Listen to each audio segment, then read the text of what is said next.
Huli ka na sa balita. Hindi mo ba alam? Nag-asawa na si Baak. Ha? Kailan pa? Nung isang araw lang. Paano na yung pinuutang ni Mama kay Baak? Sigurado pag nalaman nun, magagalit yun. Hindi wag mo sabihin kay mama mo. Para hindi magalit. Bakit? Sino yung napangasawa niya? Si Emma.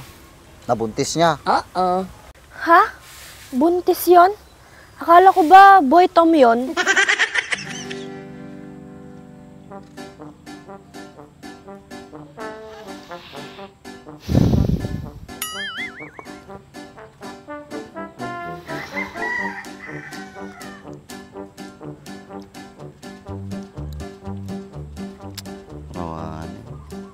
Awan, di ka doon magbibuya, Viva Max.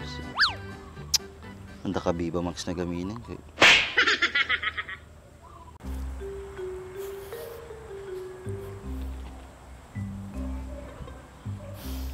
Sakto, dito si Andres. Mababayaran ko na yung utang ko. Andres! Ba't mag-isa mo lang? Asan si Baak? Di naman ako mag-isa. May kasama naman ako. Wait a minute. Sino naman yung kasama mo? Wala ka namang kasama. Maghahanap ka pa ng iba. Ikaw ang kasama ko. Talon mo lahat to eh. Ikaw talaga, palabero ka. Andres, babayaran ko na pala yung utang ko. Kano na ba ulit yung utang mo? Sa sobrang tagal, nakalimutan ko na.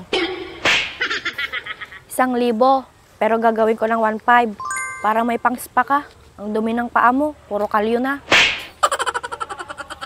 Akin na nga. Dami mong mapapansin, tumpa ako pa. Salamat. Ako dapat yung magpasalamat kasi matagal na yung utang ko, tas ngayon lang ako nagbayad. Okay lang yun. At least nagbayad ka na. Yung iba kasi hindi marunong magbayad. Kinakalimutan. Bakit hindi mo kasama si Baak? Asan siya? Huli ka na sa balita. Hindi mo ba alam? Nag-asawa na si Baak. Ha? Kailan pa? Nung isang araw lang. Paano na yung pinuutang ni Mama kay Baak? Sigurado pag nalaman nun, magagalit yun. Hindi wag mo sabihin kay mama mo. Para hindi magalit. Bakit? Sino yung napangasawa niya? Si Emma. Nabuntis niya. Ha? Buntis yon? Akala ko ba boy Tom yon? Kahit pa boy Tom yun. Babae pa din ang puso noon. Kaya pala malungkot ka kasi hindi mo nakasama si Baak. Siguro hindi na makakalabas ng bahay yun. Anong hindi makakalabas? Batas yun. Baka ngayon, sinisigawan niya si Emma eh. Sa bagay, itsura pa lang ni Baak mukhang torpe. Hindi tulad mo, Andres Disaya. Huwag kang ganyan sa akin. Hindi mo ko kilala. Ay, apo. Lagi din ka, nakagrass cutter ako. Ang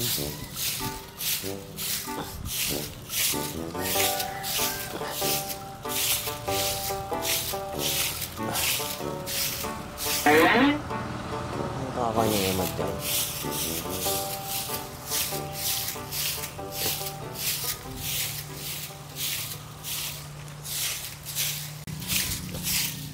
Ayun, nadyan nila Baak.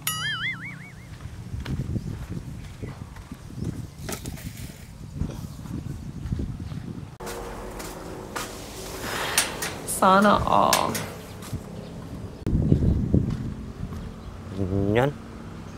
Dati, lupot ko lang lablaba. Tata, nanayunan din. Dati siya talaga tigasat ko na.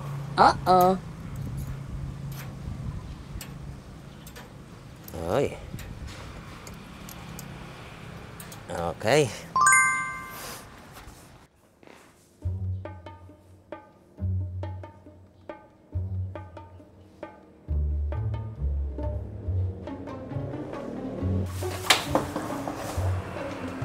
Naggalit ni darling ko, nagkupkupin ah.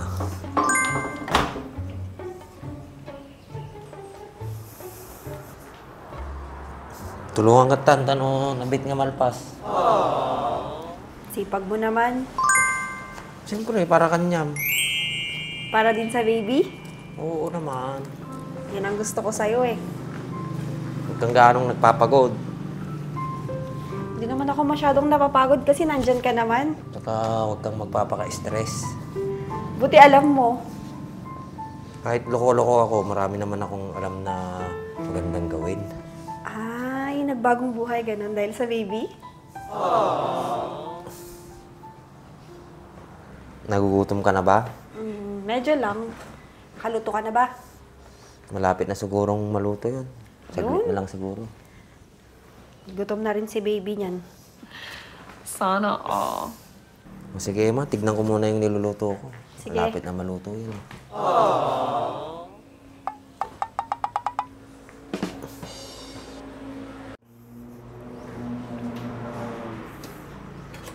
Nay, yung pinagburay. Palatong.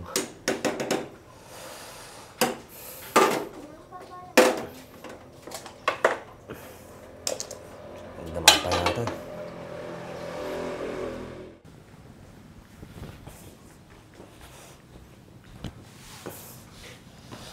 Oh, nakaluto ka na ba?